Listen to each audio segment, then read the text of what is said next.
మీ పేరు? మధుసూదన్ రెడ్డి, ఏం చేస్తుంటారు? మండలం బోడేవాండ్లపల్లి సర్పంచ్ నేను.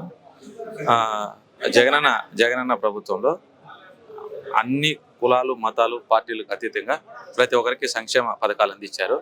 ఆయన మేనిఫెస్టోలో ఫస్ట్ ఆయన 2019 ఎలక్షన్లో ఆయన ప్రజా సంకల్ప యాత్ర చేసినప్పుడు ఆయన ఇచ్చిన హామీలు నవరత్నాలు మాత్రమే. ఆయన నవరత్నాలతో పాటు చెప్పనోటి కూడా చాలా చేశారు. అది అర్థం కావాలంటే అనుభవించే వాళ్ళకి తెలుస్తుంది. పల్లెల్లో విలేజ్ క్లినిక్లు పెట్టి ఒక హెల్త్ డిపార్ట్మెంట్లోనే ఆయన 65,000 పోస్టులు ఇచ్చాడు. అంతకుముందు గ్రూప్ 1 సర్వీస్ ద్వారా ఏపీపీఎస్సీ ద్వారా ఆయన 1,35,000 సచివాలయ ఉద్యోగాలు ఇచ్చినారు. వాలంటీర్లను 2,30,000 మంది ఇచ్చారు. ఇంకా అనేక రంగాలలో ఆయన చాలా మందిని గవర్నమెంట్ తరఫున రిక్రూట్మెంట్ చేసుకొని వాళ్ళ కుటుంబాలకు అండగా ఉంటూ పేదలకు, వృద్ధులకు, వితంతువులకు, వికలాంగులకు 3,000 రూపాయలు 2,250 నుంచి 3,000 రూపాయలు పెన్షన్ అందిస్తూ ఇంటింటికి రేషన్ అందిస్తూ మన అన్ని మన 175 నియోజకవర్గాలు 25 పార్లమెంట్లు స్థానాల్లోనే స్కిల్ డెవలప్మెంట్ ప్రోగ్రాంల కిందని నిరుద్యోగ యువకులకు ఎంతోమందికి ఉపాధి అంటే ఉద్యోగాలు డిగ్రీ నుంచి 10 నుంచి ఇంజనీరింగ్ చదువుకున్నటువంటి విద్యార్థులందరికీ కూడా ఆయన ఏదో ఒక కంపెనీలో వాళ్ళ విద్యార్థులను బట్టి ఉద్యోగాలు సృష్టించారు. ఎవరు?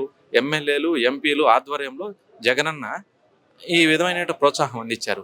మనకు రోడ్లు ఇప్పుడు చంద్రగిరి నియోజకవర్గానికి వస్తే చెవిరెడ్డి భాస్కర్ రెడ్డి గారు ప్రతి గడప గడపలోన రాజశేఖర రెడ్డి గారు, జగన్మోహన్ రెడ్డి గారు ఏ విధంగా అయితే వాళ్ళ హృదయంలో నిలిచినారో అంతకన్నా ఎక్కువ చిన్న పిల్లలతో సహా కుటుంబాల్లో చెవిరెడ్డి భాస్కర్ రెడ్డి అన్న వాళ్ళ కుటుంబం అన్నా కూడా గుర్తుండిపోయినారు. ఎందుకంటే కరోనా టైంలో ఆయన చేసినటువంటి సేవలు, ఆయన తీసుకున్నటువంటి నిర్ణయాలు, ఆయనే కరోనా సెంటరే పెట్టిండే మన ఈ చిత్తూరు జిల్లాలో ఆయన ఒకటే పెట్టించాడు. చంద్రగిరి దగ్గర హీరా కాలేజీలో ఎన్నో కుటుంబాల ప్రాణాలు కాపాడినారు, వాళ్ళ ప్రాణాలను అడ్డుపెట్టి కాపాడినారు.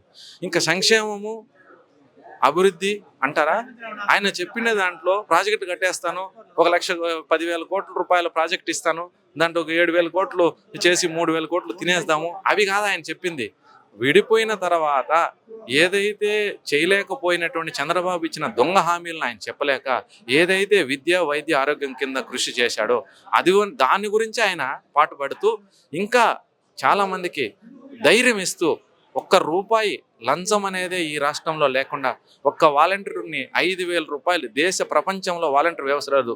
ఎంతో అభివృద్ధి చెందినటువంటి అమెరికా, జపాన్, జర్మనీ అనేటువంటి నగరాల్లో కూడా ఒక్క స్వచ్ఛంద ఊర్లోనే ఉండే అక్కడే ఉండే స్థానికులకు 5,000 రూపాయల ఉద్యోగం. వాళ్ళలో కూడా బీదోళ్ళు ఉన్నారు, ఉన్నతమైన వాళ్ళు ఉన్నారు. సేవ చేసి ఒక్క రూపాయి పెన్షన్ 5 గంటలకు ఇచ్చేటప్పుడు ఒక్క రూపాయి ఆశించకుండా ఒక్క పథకంలో కానీ చేయూత, ఆసరా,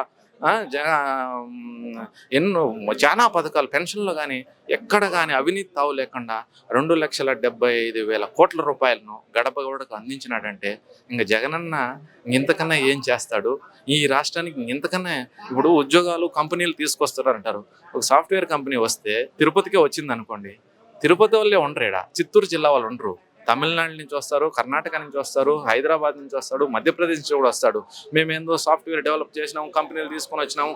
కంపెనీలు తీసుకొని వస్తే కంపెనీల ద్వారా వచ్చే జిఎస్టీ వస్తుంది తప్ప అందరికీ కంపెనీలు వస్తే ఉద్యోగాలు రావు. అట్లానే కంపెనీలు రాకూడదనే ఉద్దేశం కాదు.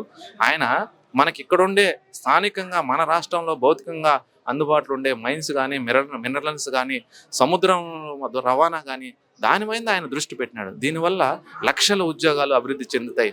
నీకు పోర్టులు అనుకున్నారు, పోర్టులను అందరూ వదిలేశారు.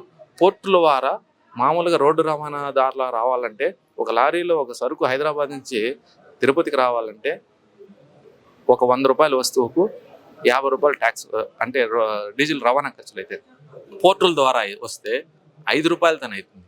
దాన్ని అభివృద్ధి చేశారు ఆయన ముందు చూపులో. మా ఊరు 2 జిల్లాలకు సరిహద్దులో ఉంది, బోడేవాండ్లపల్లి గ్రామం. కడప జిల్లాకు చిత్తూరు జిల్లా, తిరుపతి ఇప్పుడంటే తిరుపతి అయింది. అక్కడ ఎమ్మెల్యేహెచ్పిఓ సెలైన్లు కానీ మందులు కానీ ఇప్పుడు 3 నెలల నుంచి ఇంటింటికి ప్రతి జబ్బు ఉండే వాళ్ళకి ఇంటింటికి మందులు సరఫరా చేస్తున్నారు. ఈ ప్రపంచ చరిత్రలో అభివృద్ధి చెందిన దేశాల్లో కాదు ఎక్కడైనా చూడండి, ఆంధ్రప్రదేశ్ రాష్ట్రంలో ఆయన ఫస్ట్ ఆరోగ్యాన్ని కాపాడాడు. చిన్నపిల్లలకు పుస్తకాల నుంచి మంచి ఆహారం నుంచి అన్ని అందిస్తూ ఆ సేవ చేస్తున్నాడు. ఆరోగ్యశ్రీ ద్వారా హాస్పిటల్ అంతా కూడా ఆయన డెవలప్ చేసినట్టు దాన్ని అనుభవించిన వాళ్ళకి తప్ప కాలనీలే తిరుపతి రూరల్ కానివ్వండి, హైదరాబాద్ మన విజయవాడ కానివ్వండి, గుంటూరు కానివ్వండి, విశాఖపట్నం కానివ్వండి, కాకినాడ కానివ్వండి, అనంతపురం కానివ్వండి, ఒకసారి కొంతమంది అంటుంటారు కదా ఏమి ఇచ్చినాడని, ఆ ఇంటి పట్టాలు 3 లక్షల నుంచి 15 లక్షలు విలువ చేసే పట్టాలు ఇస్తూ కాలనీలు ఒక 5,000 నుంచి 7,000 ఇండ్లుండే ఒక మధ్య ఒక మేజర్ పంచాయతీలను సృష్టించినాడంటే జగన్మోహన్ రెడ్డి. ఇవన్నీ అనుభవించిన వాళ్ళకే ఉంటాయి.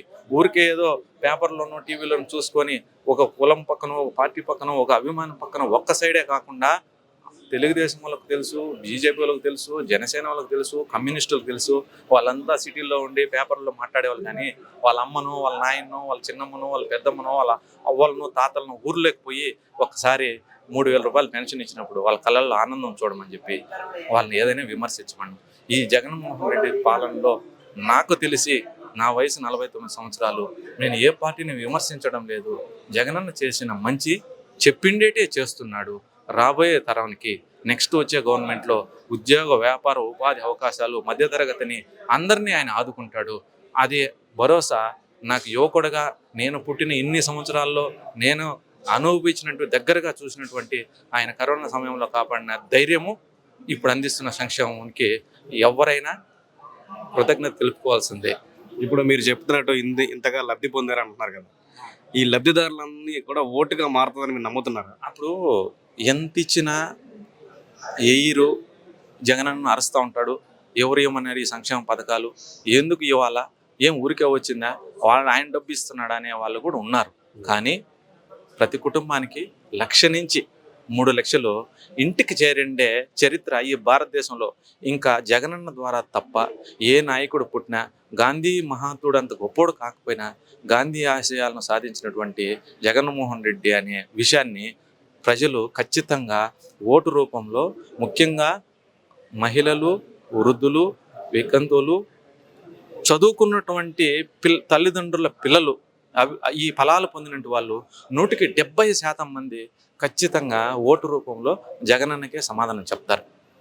ఇప్పుడు ఏదైతే వాలంటీర్లు జగన్మోహన్ రెడ్డి పెట్టారో, ప్రతి నెల 1వ తారీఖు ఇంటికి వెళ్ళి పింఛన్ ఇవ్వడం, లబ్ధి చేకూరిన పరిస్థితులు చూసాం మనం. కానీ ఈ నెల 1వ తారీఖున పింఛన్ రాలేదు. సార్ ఏం జరిగింది?